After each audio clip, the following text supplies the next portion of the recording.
नियंत्रण और संतुलन की आवश्यकता का सारांश। यह सारांश वॉल्यूम 01.pdf स्रोत के पेज 129 से 136 पर पाए गए लेख, चेक और बैलेंस की आवश्यकता से मिली जानकारी पर आधारित है। प्रसंग एवं परिचय। 1 में प्रकाशित डॉक्टर अंबेडकर का लेख द टाइम्स ऑफ इंडिया।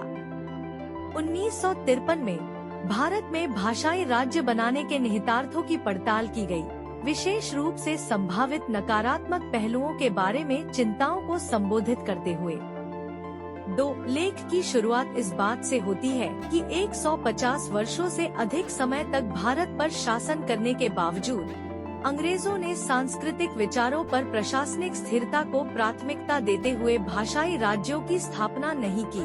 3 यह स्वीकार करते हुए कि अंग्रेजों ने अपने शासन के अंत बंगाल, बिहार, उड़ीसा में कुछ भाषाई राज्य बनाए थे, अंबेडकर सुझाव देते हैं कि उनकी प्रेरणाएं स्वतंत्रता के बाद भाषाई राज्यों के लिए दबाव डालने वालों से भिन्न हो सकती हैं। 4 अंबेडकर इस बात पर जोर देते हैं कि केवल एक भाषा साझा करना एक सामंजस्यपूर्ण समाज की गारंटी नहीं देता है और भाषाई समूहों के भीतर विभाजन के संभावित स्रोतों के रूप में जाति जैसे कारकों की ओर इशारा करते हैं।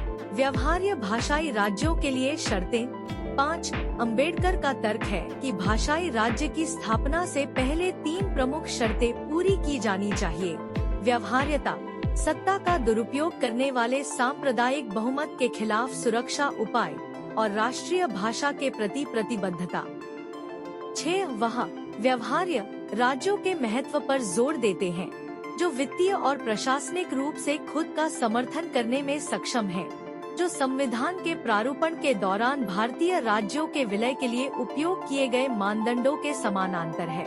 7 अंबेडकर एक अलग तेलंगाना राज्य के काल्पनिक उदाहरण का उपयोग करते हुए तर्क देते हैं कि हैदराबाद के तेलुगु भाषी क्षेत्रों को शामिल किए बिना यह सहारा के समान आर्थिक रूप से अस्थिर होगा। जातिगत गतिशीलता के बारे में चिंताएं। 8 लेख का एक महत्वपूर्ण हिस्सा भाषाई राज्यों के भीतर जाति आधारित शक्ति गतिशीलता के बारे में अंबेडकर की चिंताओं पर केंद्रित है। 9 उनका तर्क है कि पेप्सू, आंध्र और महाराष्ट्र जैसे क्षेत्रों में जाति संरचना में अक्सर 1 या 2 प्रमुख जातियां और कई छोटी, कम शक्तिशाली जातियां शामिल होती हैं। 10 अंबेडकर चिंता व्यक्त करते हैं कि केवल भाषा के आधार पर लोगों को एकजुट करने से ये मौजूदा जाति पदानुक्रम मजबूत हो सकते हैं, जिससे संभावित रूप से निचली जातियों का उत्पीड़न हो सकता है। बिजली पर सुरक्षा उपाय और जांच। 11 बहुसंख्यकवादी दुरुपयोग के जोखिमों को कम करने के लिए अंबेडकर भाषाई राज्यों के भीतर नियंत्रण और संतुलन की वकालत करते हैं। 12 ठोस तंत्र निर्दिष्ट न करते हुए उनका सुझाव है कि इन जांचों को प्रमुख समूहों, चाहे जाति, धर्म या अन्य कारकों पर आधारित, को नए राज्यों के भीतर अपनी स्थिति का शोषण करने से रोकना चाहिए। 13 अंबेडकर इस बात पर जोर देते हैं कि केवल भाषाई प्रांतों की वकालत करने से इन सुरक्षा उपायों की आवश्यकता को नकारा नहीं जा सकता। राष्ट्रभाषा एवं एकता। राष्ट्रभाषा एवं एकता। 14 अंबेडकर इस चिंता को स्वीकार करते हैं कि भाषाई राज्य राष्ट्रीय भाषा की कीमत पर क्षेत्रीय भाषाओं को बढ़ावा दे सकते हैं। 15 इसे संबोधित करने के लिए उनका प्रस्ताव है कि केंद्र सरकार की आधिकारिक भाषा भी प्रत्येक राज्य की आधिकारिक भाषा होनी चाहिए, जिससे पूरे भारत में एक समान भाषाई संबंध सुनिश्चित हो सके। अंबेडकर की स्थिति और व्यापक निहितार्थ। 16 लेख में भाषाई राज्यों पर अंबेडकर के सूक्ष्म दृष्टिकोण पर प्रकाश डाला गया है। संभावित नुकसानों को दूर करने की आवश्यकता पर जोर देते हुए उनके संभावित लाभों को स्वीकार किया गया है।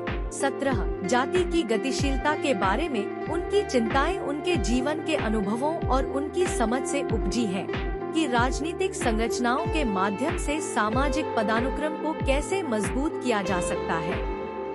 18 सुरक्षा उपायों के लिए अंबेडकर का आह्वान सामाजिक न्याय के प्रति उनकी व्यापक प्रतिबद्धता को दर्शाता है और यह सुनिश्चित करता है कि हाशिए पर रहने वाले समूहों के अधिकारों की रक्षा की जाए। 19 व्यवहार्यता पर लेख का फोकस राज्य की सीमाओं को फिर से बनाने के व्यावहारिक निहितार्थों पर विचार करने के महत्व को रेखांकित करता है। यह सुनिश्चित करता है कि नए राज्य आर्थिक और प्रशासनिक रूप से मजबूत हों। 20 राष्ट्रीय भाषा के संबंध में अंबेडकर का सुझाव राष्ट्रीय एकता की भावना के साथ क्षेत्रीय पहचान को संतुलित करने की इच्छा को दर्शाता है, जो भारत की भाषाई विविधता के बारे में चर्चा में एक आवर्ती विषय है।